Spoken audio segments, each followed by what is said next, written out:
What is up, guys? Alex from the Sands MMA here, fresh off all of the action from the pay-per-view card in Brazil today, and man, what an absolute card! So, firstly, of course, my co-host Josh just can't be here today. He had some commitments that just couldn't be moved, but I know he's just as hyped to catch up on the fights as the rest of you weren't able to see it. So, look, starting from the bottom first, let's talk about Ismael Bonfim's absolute destruction of Terrence McKinney. I mean, that was a nasty KO. I definitely don't want to see Terrence back too soon. I think he needs a lot of time off after that, especially after the Drew Dober fight as well. You know, that damage accumulates, and especially for him, he's so early in his career. You know, he doesn't need to rush back. So I'd like to see Terrence take some time off for sure. Other than that, look, early prelims were good, preliminary card as well. Look, it was sad to see Shogun Hua go out with a loss on his last fight. I think we all kind of could tell that that was a very realistic possibility. But I mean, what can you say? Shogun's an absolute legend of the game. There's nothing that I can add to it that hasn't been said by some of the largest names in MMA already. So look, I just hope he has an amazing retirement, and he deserves it. He's been in the fight game for so long. He's done so much for the game. He really does deserve his retirement. So jumping straight into the main card, guys, let's start from the bottom and we'll work our way up to the top. So Johnny Walker defeats Paul Craig by KO early in round one. Look, I love Paul Craig as a jiu-jitsu guy. I started in jiu-jitsu, so when I see Paul Craig landing some really slick submissions and transitions on the ground, I love it. But if we're being honest with ourselves, he needs to evolve his skill set and he needs to do it fast. And if he can't, I think he's going to get left behind by the rest of his division. This is not the late 90s, early 2000s anymore, where you can just be a specialist and you're going to go all the way to the top. Now, look, you might have one or two exceptions to that rule, but the exception doesn't disprove the rule. And I just don't know if Paul Craig has enough elements in his game anymore to really compete with the upper echelon of the division. And more importantly, the up and comers that are coming up that are so well rounded. Look, it was a good win for Johnny Walker. This was the sort of win that he needed to really kind of, get a bit of fire back behind him in terms of, obviously the hype train that he was somewhat derailed. So this was a win that he really, really needed. And it was a beautiful KO. Great way to start the main card. So let's jump up to Lauren Murphy, Jessica Andrade. Kind of what we thought was going to happen, I feel. I will admit, I thought Andrade was going to get the KO earlier. So Lauren Murphy, I mean, absolute heart of a warrior. One of the toughest female fighters I think I've ever seen, just in terms of pure heart, pure grit, pure determination. Jessica Andrade was just better. She was beating her to the punch. She was landing cleaner, harder shots. She had Lauren on the back foot for the majority of the fight. And this isn't to say that Lauren didn't do anything well in the fight. Lauren did a lot of things well in the fight, but Andrade was just a step ahead. Entertaining fight, good fight. Now, Gilbert Burns submits Neil Magny 4 minutes, 15 seconds in round one. Now, look, I thought Burns was going to get the win. Thought it would be by sub. I didn't think it would be this early. I mean, Gilbert Burns just, maybe it's just me, but it seems even leading into the Hamzat Chimaev fight, it seems Burns has gone up another level. Whether it was the loss to Usman or something else, but he just seems to have gone up another level. I like him and Colby Covington. I like that fight.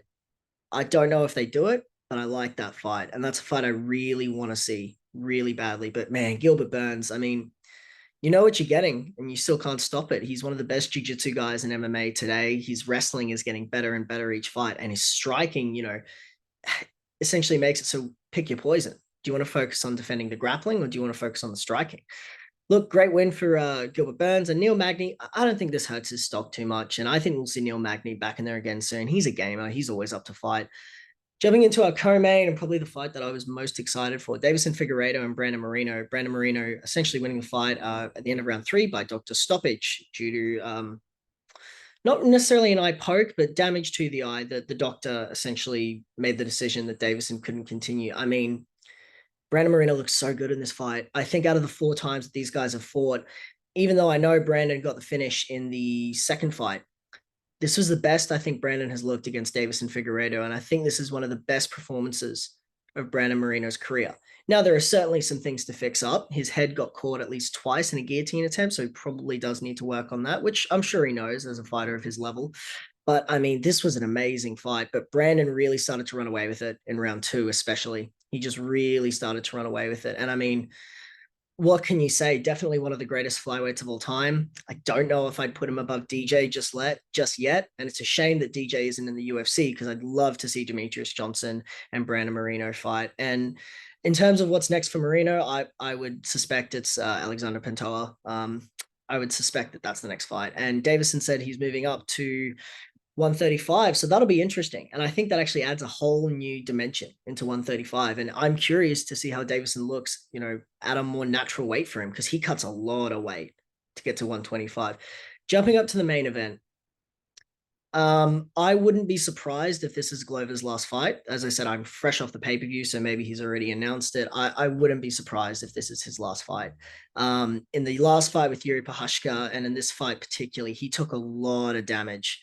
A lot of damage. And, when you consider his age as well, likely he'd have to win at least one or two, maybe three more for another shot at the title. I would like to see Glover retire now. Glover's one of the good guys in the sport. We spoke to John Hackelman about how beloved Glover is in this sport, and I'd like to see him retire while it's still his choice. And as for Jamahal Hill, I mean, what a victory. What a fight. I mean, look, it was a close fight at times, but Jamal really started to run away with it in the later rounds, particularly rounds 4 and 5.